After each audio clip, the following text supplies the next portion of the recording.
Graça e paz, amados irmãos. Abram a palavra de Deus no texto que está aí projetado. 1 Pedro, capítulo 4, versos 12 e 13. Vamos ao texto sagrado. 1 Pedro, capítulo 4, verso 12. Diz assim: Amados, não estranheis o fogo ardente que surge no meio de vós, destinado a provar-vos, como se alguma coisa extraordinária vos estivesse acontecendo. Pelo contrário, alegrai-vos na medida em que sois coparticipantes dos sofrimentos de Cristo, para que também na revelação de sua glória vos alegrei exultando. Palavra do nosso Deus. Irmãos, irmãs, o tema do sofrimento, ele é um tema bastante atual e, via de regra, eu já até falei isto em uma quarta-feira aqui, é um tema que eu tenho muito apreço. Eu já me perguntei o porquê disto, mas de fato não cheguei a uma conclusão. Eu gosto muito de pregar sobre esse tema, que aborda a questão do sofrimento. E o sofrimento, ele é algo que atinge a toda raça humana, para ficarmos apenas no campo da humanidade. Você poderia abranger para os animais, para tudo criado. Sofrimento, ele atinge tudo. Mas ficando no campo do ser humano, ele não escolhe classe social, ele não escolhe nacionalidade, ele não escolhe a cor da pele. Isto porque o sofrimento, ele entra na vida de todo ser humano, sem exceção. Porém, atente para isso. Nesta mensagem específica, eu vou falar e me dirigir a um tipo de sofrimento que é exclusivo dos filhos de Deus. O sofrimento, como tema geral, ele abrange crentes e não crentes. Ele abrange a tudo e todos. Mas daí o nosso tema, o sofrimento que de fato vem de Deus. Existe um sofrimento que é especificado e que ele é particularizado para aqueles que de fato se identificam como sendo filhos, filhas de Deus, que já creem em Cristo Jesus como o único e suficiente Salvador. Aqueles que por crer em Cristo Jesus, eles estão identificados com Cristo. Por isso que o título da nossa mensagem é este: o sofrimento que vem de Deus. Não vem do diabo, não vem do nosso pecado, não vem do mundo em si. Ele é algo específico que vem do próprio Deus. E aí isso pode até chocar alguns, esse tema, nos dias atuais. Um sofrimento que vem de Deus, pastor, e Deus permite o sofrimento. Ele não só permite, como em algumas circunstâncias, ele nos envolve no sofrimento. Sendo assim, com as nossas Bíblias abertas, vamos à exposição do texto. E aí, analisemos passo a passo, a priori, o versículo 12. O versículo 12, eu repito para vocês, nos diz assim: Amados, não estranheis o fogo ardente que surge no meio de vós, destinado a provar-vos, como se alguma coisa extraordinária vos estivesse acontecendo. Percebam que o texto inicia com uma palavra carinhosa, amorosa. O apóstolo Pedro, ao se dirigir aos seus destinatários, aqueles que receberam em primeira mão esta carta, o apóstolo Pedro se dirige em um tom bem pastoral. Daí ele começa dizendo: amados. Ele começa chamando a atenção dos irmãos para o fato de que eles são amados, independente das circunstâncias que eles estejam vivendo. Independente do momento, da situação, eles são amados. Os irmãos para quem Pedro estava escrevendo não deviam esquecer, no mínimo, 3 verdades fundamentais. A primeira, eles eram amados pelo próprio pastor Pedro. Pedro era apóstolo, Pedro se identifica como um bispo, ele era um pastor. E como pastor, ele escreve a carta em um tom bem pastoral. Essa carta que faz parte das cartas gerais, ele escreve em um tom pastoral dizendo: vocês são amados por mim. Em segundo lugar, eles não deveriam esquecer que eles eram amados pelos demais irmãos da comunidade cristã. O apóstolo Pedro, em meio a essa carta, vai dizer: olha, os sofrimentos que vocês estão enfrentando não são diferentes dos demais sofrimentos enfrentados por outros irmãos também. E ainda mais, uma terceira razão que eles não deveriam duvidar que eles eram amados. Eles não só eram amados por Pedro como pastor, pelos demais da comunidade, mas eles eram amados pelo próprio Deus. E aqui cabe uma observação importante. Aqueles irmãos que receberam a carta de Pedro, eles poderiam, quem sabe, até duvidar do amor do pastor e dos demais irmãos por eles. Porque Pedro era um pastor, mas era ser humano, tinha suas falhas, suas limitações, suas fraquezas.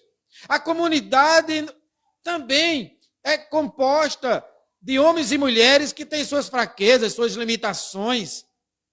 Então, de repente, em um momento de aflição aguda, intensa, dependendo do nível e da dor que o sofrimento está causando, há sim a possibilidade do irmão, da irmã, de repente, focar em um dos aspectos dos defeitos, seja do pastor ou da comunidade, e de repente ele conclui, ou ela conclui, que não é amada, que não é amado.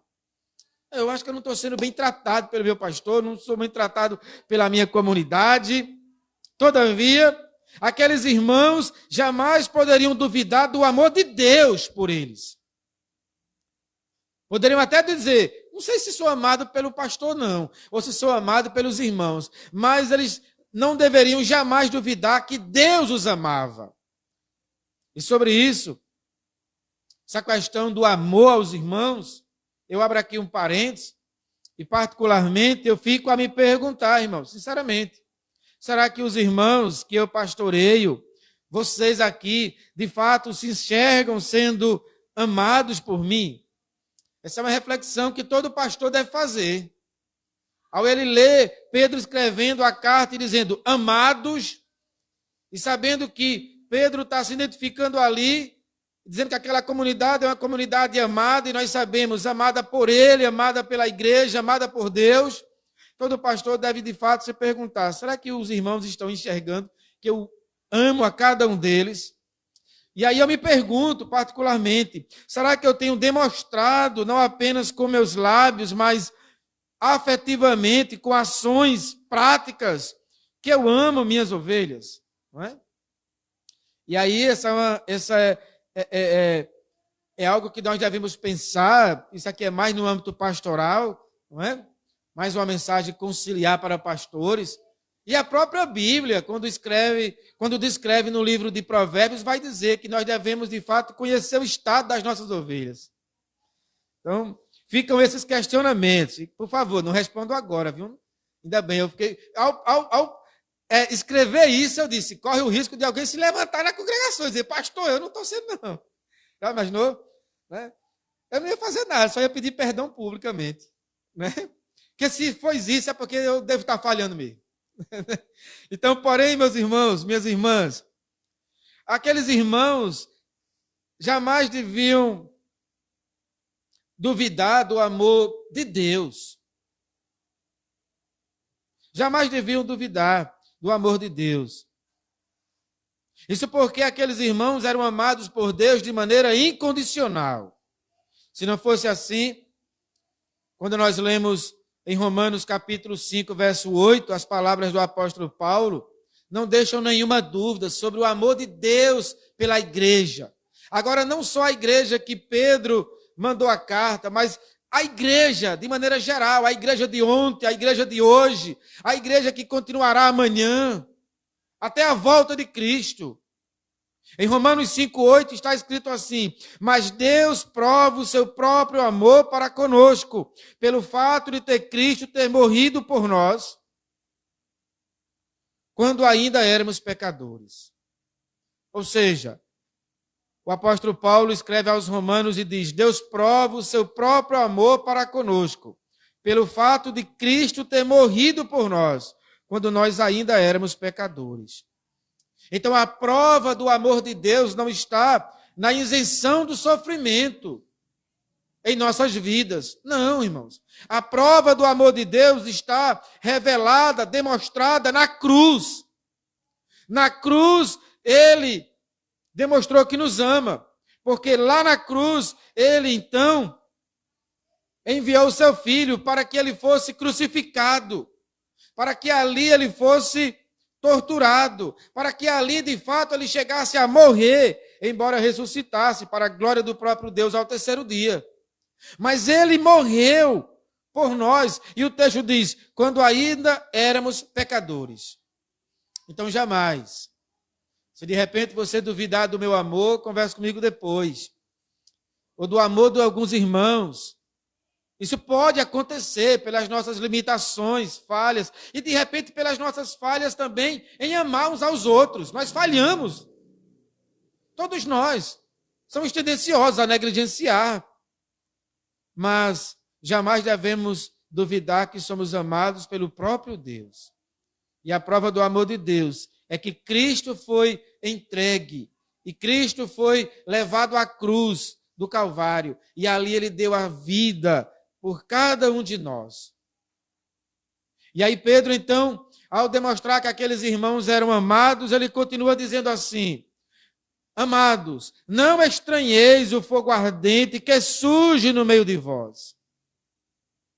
Porque note, Pedro vai estabelecer o fato de que aquela comunidade é amada, para que aquela comunidade não fique questionando o amor de Deus no meio do sofrimento, dizendo, que amor é esse que permite o meu sofrimento? Que amor é esse que permite que eu enfrente essas lutas? Então Pedro diz, olha, vocês são amados, e não deve estranhar o fogo ardente que surge no meio de vós. Em outras palavras, o que o apóstolo estava dizendo era o seguinte, meus amados irmãos, minhas amadas irmãs, não fiquem surpresos com a chegada do sofrimento em suas vidas.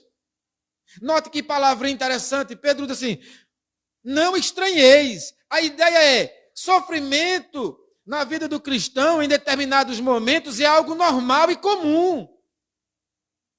Daí ele dizer, não estranhe. Por que está estranhando como se não fosse nunca acontecer o sofrimento? Será que Jesus prometeu que jamais vocês iriam sofrer? Será que ele prometeu isenção de qualquer tipo de sofrimento neste mundo? Não foi isto que ele prometeu. Ao contrário, foi exatamente o oposto. Jesus foi claro em suas últimas palavras, e Pedro ouviu quando Jesus falou, e João escreveu, no mundo tereis aflições, mas tem de bom ânimo, eu venci o mundo. Então, de fato, o tema do sofrimento é permeado em toda a Escritura Sagrada. O apóstolo Paulo, quando ele escreve sua segunda carta a Timóteo, no capítulo 3, verso 12, Paulo é muito claro ao dizer, na verdade, todos os que querem viver piedosamente em Cristo Jesus serão perseguidos. E perseguição, naquele contexto, infligia muito sofrimento. Você ia ser perseguido de todos os âmbitos. E o próprio Jesus, eu já falei e vou repetir. Em João 16:33 ele disse, falei essas coisas para que em mim vocês tenham paz. No mundo vocês passam por aflições, mas tenham coragem, eu venci o mundo. Então ele deixa muito claro que o sofrimento faz parte da jornada cristã. Vamos avançar um pouco mais no nosso texto, onde o apóstolo Pedro diz, não estranheis, né? O fogo ardente que surge no meio de vós, destinado, ou seja, a um propósito, a um desígnio, a um destino, destinado a provar-vos. Permita-me chamar a atenção de vocês para algo curioso sobre essa questão, irmãos. O sofrimento revela quem passou pelo processo da regeneração e quem não passou, no que diz respeito ao sofrimento no meio do povo de Deus. Quando o sofrimento no meio da igreja ele acontece, e o sofrimento que vem de Deus, via de regra, também tem essa finalidade, provar e revelar quem de fato nasceu de novo. Ele prova, ele faz a distinção de quem é quem. Isso porque o regenerado, o que nasceu de novo, aquele que é discípulo de Cristo, quanto mais ele sofre, mais a fé dele se afirma em Deus.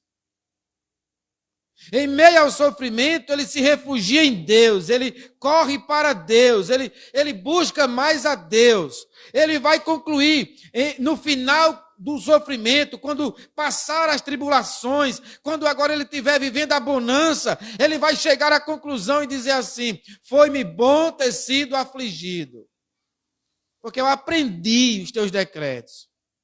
O Senhor me ensinou muito mais no momento da aflição do que no momento da bonança. Todo cristão autêntico, Joel Becker, um pastor exponencial, né? Ele fala isso. Ele tem uma mensagem, e eu não sou ciumento, você pode ir ao YouTube, pode muito bem ouvir, que geralmente eu gosto bastante de ouvir, é uma mensagem sobre a providência. E ele diz isso, ele diz: houve um momento na minha vida onde eu fui provado por Deus, onde o sofrimento veio intensamente, e aí era um sofrimento tão agudo que me faltavam as palavras, eu não conseguia articular uma oração, palavras dele. Eu não conseguia articular uma oração. Eu apenas dizia: Senhor, Senhor, Senhor. Senhor, Senhor, Senhor. E aí ele diz: aprove a Deus me tirar do sofrimento. E aí, na mensagem, ele diz: aprendi muito mais naquele período do que em qualquer outro da minha vida. Porque para o cristão, o sofrimento leva ele a aprofundar-se mais com Deus. Ele vai se identificar mais com Cristo, ele vai se santificar mais, ele se aproxima mais de Deus. O cristão, na verdade, em meio ao sofrimento, ele clama, dizendo assim: para quem irei, se somente tu, ó Jesus, tens as palavras de vida eterna? Ele diz, como Pedro, quando desafiado, ele diz assim: para quem irei? Veja que ele não diz para onde irei. Ele não está em busca de um lugar. O refúgio dele não está em um lugar. O refúgio dele está em uma pessoa. Para quem irei? Quem pode me ajudar? Quem pode agora me amparar? Quem pode me consolar, me fortalecer? Porque independente do lugar onde ele for, ele vai sofrer. Onde ele vai, o sofrimento acompanha ele. Então a questão não é o lugar, a questão é com quem você está na hora do sofrimento. E aí ele vai dizer, como as palavras de Pedro. Eu me lembro que o Senhor Jesus, pregando, muita gente foi embora. E ele olhou para os discípulos e disse: e vocês também não querem ir, não? E Pedro disse: para que iremos, se só tu tens as palavras de vida eterna? Já o não regenerado, irmãos, aquele que não nasceu de novo, aquele que ouviu a pregação do Evangelho, mas ele não se converteu a Cristo, detalhe, pode até ter se convertido à igreja local, à denominação, mas não a Cristo. Não confunda conversão à igreja com conversão a Cristo. É bem verdade que todo aquele que é convertido a Cristo participará da igreja, mas nem todo aquele que participa da igreja está convertido a Cristo. Então o indivíduo pode até ter se achegado à igreja, ele ou ela, e gostou do ambiente, da amizade, e então professou fé, e se batizou, e foi participante, e por um tempo ele até contribuiu em todos os aspectos. Mas quando surgem os problemas, a primeira coisa que ele faz é recuar e abandonar a suposta fé que ele possuía. Então, nesse caso, o sofrimento que vem de Deus, em determinadas circunstâncias, vem para purificar a própria igreja. Para mostrar quem é quem na hora da dor. E aí tem muitos que não saem, de fato, Não tiram o nome do rol de membro, não deixam de ser membro, mas se tornam totalmente membros nominais. Param de agir, não é? Ficam ali apenas na nomenclatura, mas não demonstra mais um crescimento, não demonstra mais um aprofundamento. Na verdade, eles estão decepcionados porque, de repente, talvez pensassem que jamais eles iriam enfrentar o que estão enfrentando. Afinal, eu estou na igreja, eu sou cristão, eu sirvo a Deus. Neste caso, o sofrimento, querido, querida, ele chega, às vezes, a expulsar da igreja o falso cristão. A comunidade cristã é purificada por meio do sofrimento também, irmãos. Eu já citei para vocês, mas vou ler João capítulo 6, verso 68 a 69, diz assim: Simão Pedro respondeu: Senhor, para quem iremos? O Senhor tem as palavras da vida eterna, e nós temos crido e conhecido que o Senhor é o Santo de Deus. Aquele que nasceu de novo, ele creu. Veja que Pedro diz, nós temos crido e conhecido. Ele crê em Jesus, e ele não tem uma crença aleatória. Ele crê porque ele conhece Jesus, ele está identificado com Jesus. E então, por ele conhecer Jesus, ele sabe quem Jesus é. Tu és o Santo de Deus. Logo, não tem como viver fora da tua companhia, da tua presença. Então, independente das circunstâncias, eu jamais me afastarei de ti. Eu estarei junto a ti. E aí o texto sagrado, voltando aqui ao texto que estamos analisando, diz assim, como se alguma coisa extraordinária vos estivesse acontecendo, né? Não devemos estranhar o sofrimento que surge no nosso meio, que vem destinado com a finalidade de nos provar.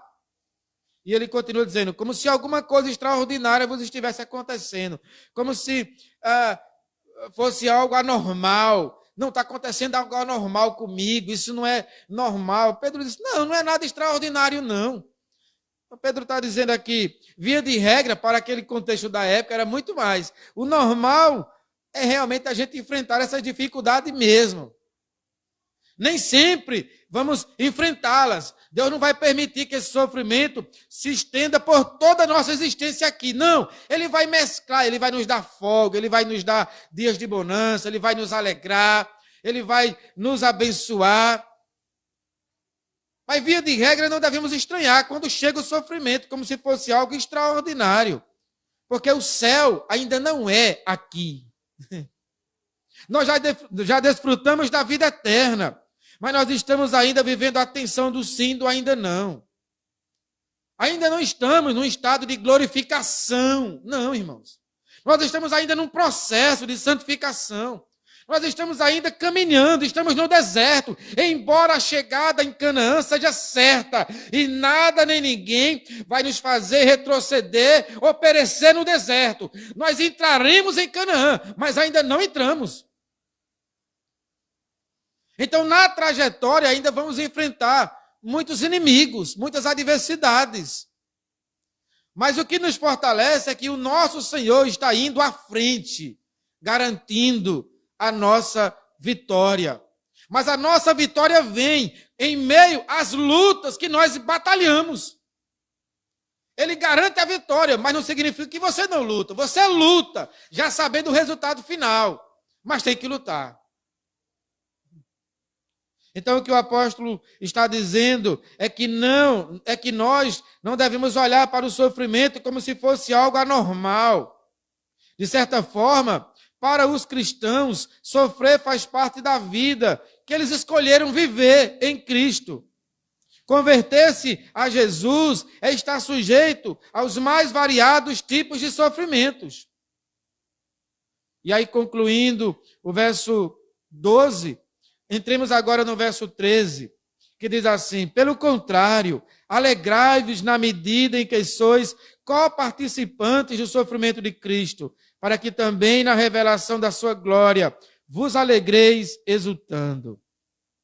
E aí o apóstolo faz um contraponto, né? Ele diz, não devemos estranhar o sofrimento. Pelo contrário. Ou seja, no lugar de ficar surpreso, espantado com o sofrimento intenso, a postura cristã deve ser uma postura, por incrível que pareça, de alegria. De alegria não no sofrimento em si, não pelo sofrimento em si, mas de alegria em Deus. Regozijo em Deus. Pois é exatamente isso que a sequência do texto vai nos mostrar, irmãos. Alegrai-vos na medida em que sois coparticipantes dos sofrimentos de Cristo. Então, irmãos e irmãs, ao se deparar com o sofrimento, o servo de Deus deve entender que sofrer por causa de Cristo é uma bênção. Sendo assim, esse sofrimento ele chega a ser um sofrimento que não só vem de Deus, mas ele é um sofrimento virtuoso para nós, ele tem virtudes para nós. É impossível estar identificado com a mensagem do Evangelho e passar por este mundo sem sofrer. Nós não sabemos por quê. A providência de Deus faz que isso aconteça. De fato, uns sofrem mais do que outros. Mas ninguém identificado com Cristo passa por essa jornada sem enfrentar o mínimo de sofrimento. Vai variar. É claro que eu estou falando de uma maneira bem geral. E aqui você vai entender, sofrimento tem várias possibilidades dele nos atingir por uma enfermidade, por um problema familiar, por um problema econômico. Às vezes é um sofrimento que demora um pouco tempo e se resolve, outras vezes um tempo mais longo, outras vezes ele se estende por um período que vai denotar muita paciência, persistência. Mas o fato é que ele acontece, irmãos. Sofrimento pela perseguição religiosa, sofrimento por você ser quem você é. Um irmão em Cristo, uma irmã em Cristo. Sofrimento de escárnio, de zombaria, de mal compreensão no seu ambiente de trabalho, na sua vizinhança, na sua própria família, que não entende, que não compreende. E que tudo isso acarreta um sofrimento. Não entenda aqui apenas o sofrimento físico, no sentido, uma enfermidade. Não. De repente você está perfeitamente saudável. Glória a Deus por isso. Mas às vezes o sofrimento é tão intenso que abala suas emoções. Porque você é escarnecido, zombado, desacreditado. Porque de repente você se viu sozinho. Porque aquelas pessoas que até então conviviam com você se afastaram e declararam uma guerra contra você, ainda que silenciosa. Ainda que silenciosa. Elas não dizem na sua frente, mas fica aqueles comentários que você vai percebendo. Agora quer ser irmão, quer ser santo, agora é isso, agora é aquilo, e tal, e tal. E tudo isso vai mexendo, irmãos. E quantos irmãos e irmãs sofrem no seu ambiente de trabalho? Sofrem na sua comunidade, na sua família, não é? E alguns chegam até a ser perseguidos mesmo. Em Mateus 5, verso 11 e 12, quando Jesus está lá discursando no famoso Sermão do Monte, chega um momento, no capítulo 5, verso 11 e verso 12, que ele diz: bem-aventurados são vocês, quando por minha causa os insultarem e os perseguirem, e mentindo disserem todo mal contra vocês. Jesus aqui é interessante. Bem-aventurado felizes são vocês. Quando, agora note, por minha causa. O sofrimento que não tem virtude, o sofrimento que não vale a pena, é o sofrimento quando o irmão, a irmã, ele está sofrendo por culpa dele. Ele fala demais, ela fala demais, fala fora da hora, fala o que não deve, não se controla, não trabalha direito. É uma pessoa que não é bem vista na sua vizinhança. Então, de repente, eles, estou sofrendo por causa de Cristo. Não, está sofrendo pelo seu mau comportamento, não confunda. Porque, vamos ser honestos, irmãos. Não devemos aqui a gente ficar nos protegendo. Tem muito irmão e irmã chata, que nem a gente aguenta. Não sei vocês, nem eu aguento. Esse irmão, vai de picuinha. Aí é aquela pessoa que encrenca com tudo, em tal, e muitas vezes usando o nome de Deus, dizendo que é espiritual. E não, é só ele mesmo. Se ele fosse uma pessoa realmente centrada, equilibrada, não teria aquele sofrimento. Então ele não está sofrendo por causa de Cristo, é pelo seu mau comportamento. Aquele irmão pegajoso, aquela irmã pegajosa, se converteu, aí chega no trabalho, quer que todo mundo seja crente, aí pronto, aí causou o inferno, mas foi ele mesmo, o demônio, não foi o outro, não. Aí pronto, o povo já não vê bem. Já estava desconfiado. E o comportamento dele acelerou o processo. Aí, o pastor, ore por mim, que o diabo está furioso. Desse jeito até eu fico com você, meu irmão. Se comporte direito. Você não tem que empurrar o evangelho goela abaixo de ninguém, não. Viva o evangelho silenciosamente.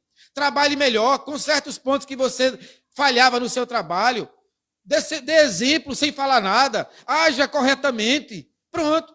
Que quando o sofrimento vir, você vai dizer, eu sou bem-aventurado, porque agora eu sofro por causa de Cristo. Você está sofrendo por causa de você. Já aconteceu, irmão.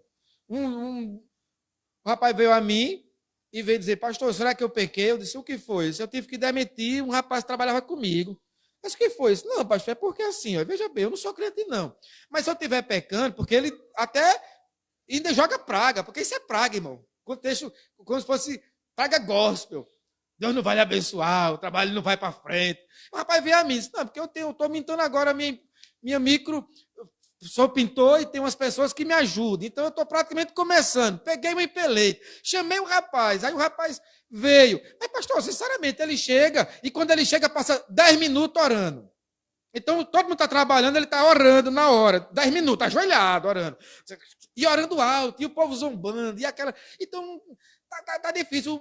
A minha equipe já está dizendo assim, ei, Mangani, eu comecei tendo pena dele, mas agora até eu também, estou chateado, pastor, porque está roubando, quebrando o 8º mandamento, não roubará, está roubando o tempo do cara.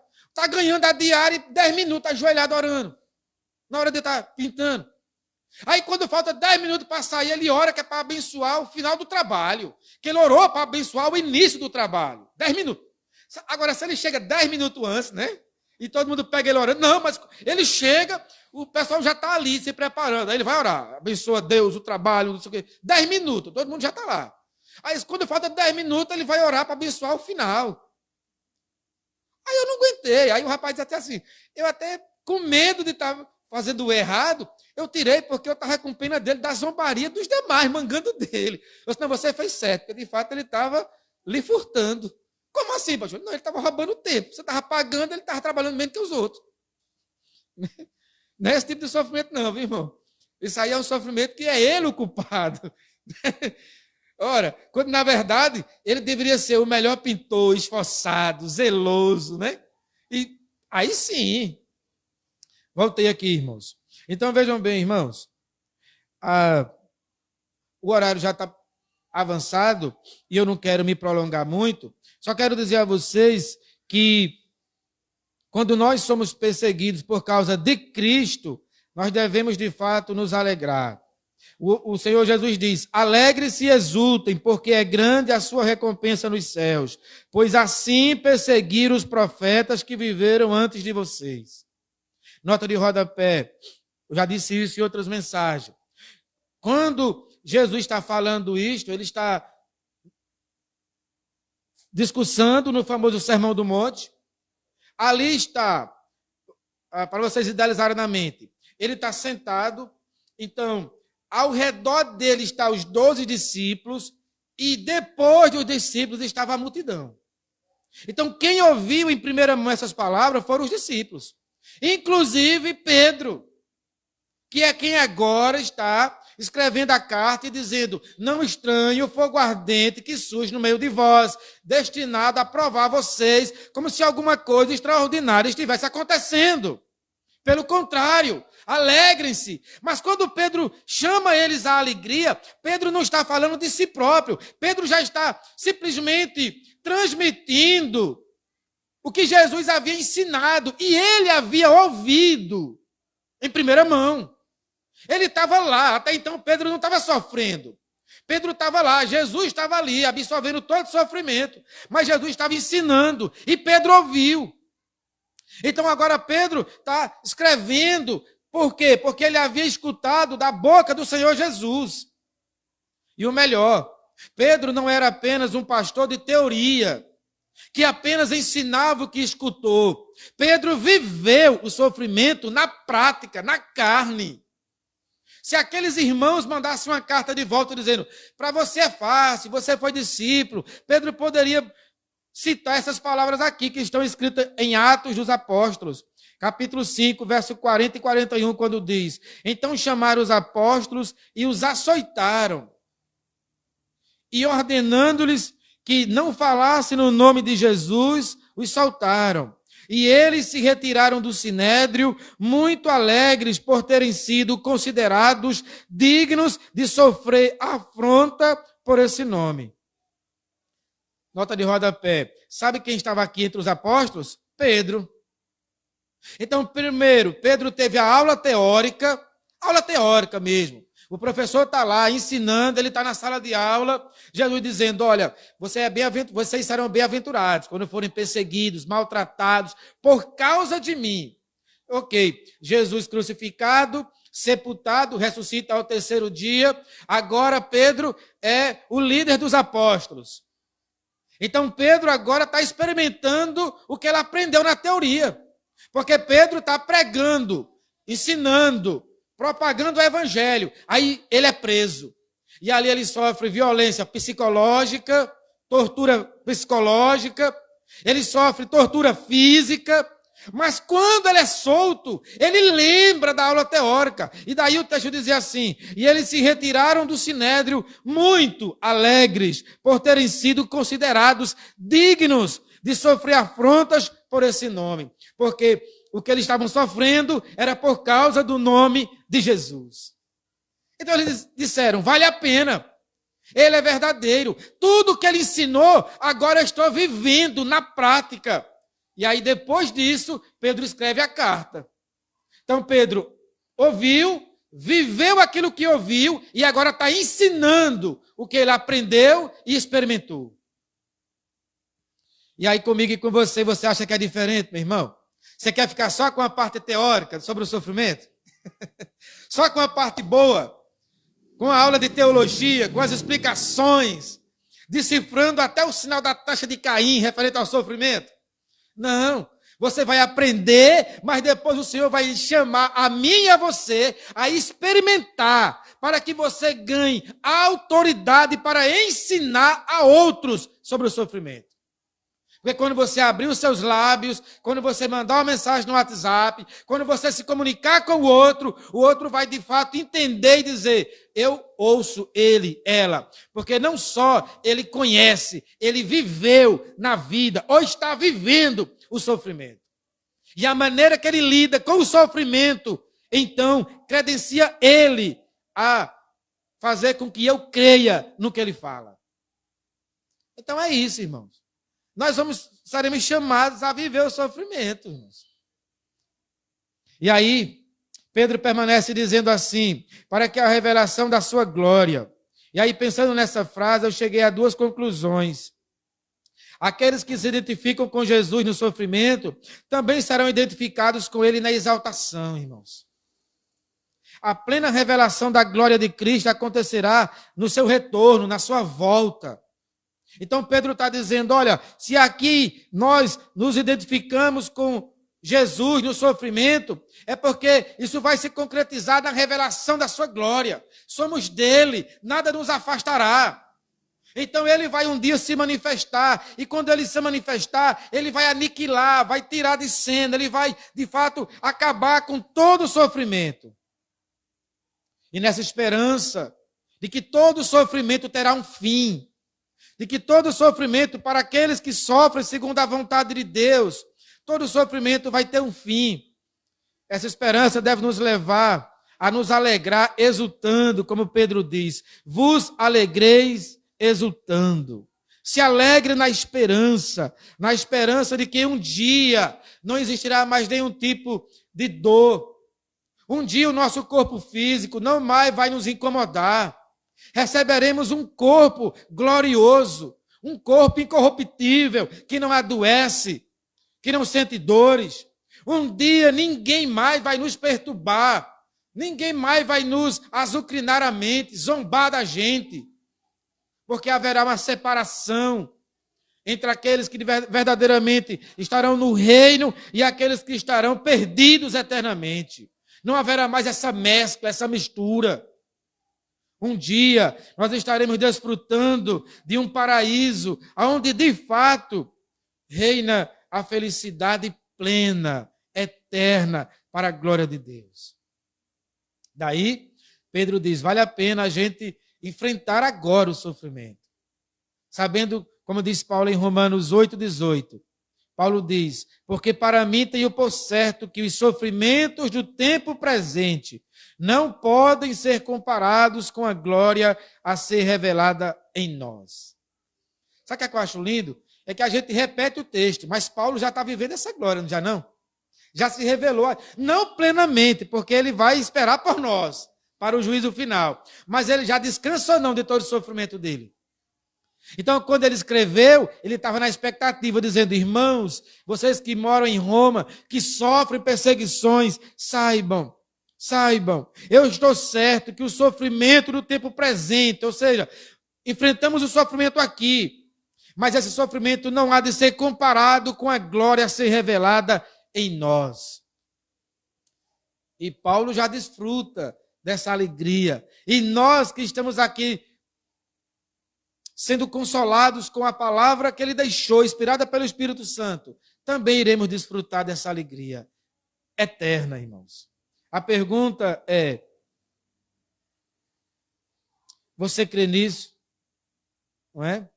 Você crê realmente, como diz em Apocalipse 21, 1-4, assim, palavras de João, e vi novo céu e nova terra, pois o primeiro céu e a primeira terra passaram e o mar já não existe. Vi também a cidade santa, a nova Jerusalém, que descia do céu, da parte de Deus, preparada como uma noiva enfeitada para o seu noivo. Então ouvi uma voz forte que vinha do trono e dizia, eis o tabernáculo de Deus com os seres humanos. Deus habitará com eles. Eles serão povos de Deus, e Deus mesmo estará com eles, e será o Deus deles. E lhes enxugará dos olhos toda lágrima, e já não existirá mais morte, já não haverá mais luto, nem pranto, nem dor, porque as primeiras coisas passaram. E a gente crê fiamente nisso, irmãos. Quando a gente crê, a gente sofre, mas a gente sofre na esperança de que desfrutaremos de um reino celestial. Meu desejo é que essa palavra tenha gerado conforto a você que está sofrendo e aqueles que, pela graça de Deus, não estão sofrendo, ao contrário, estão bem.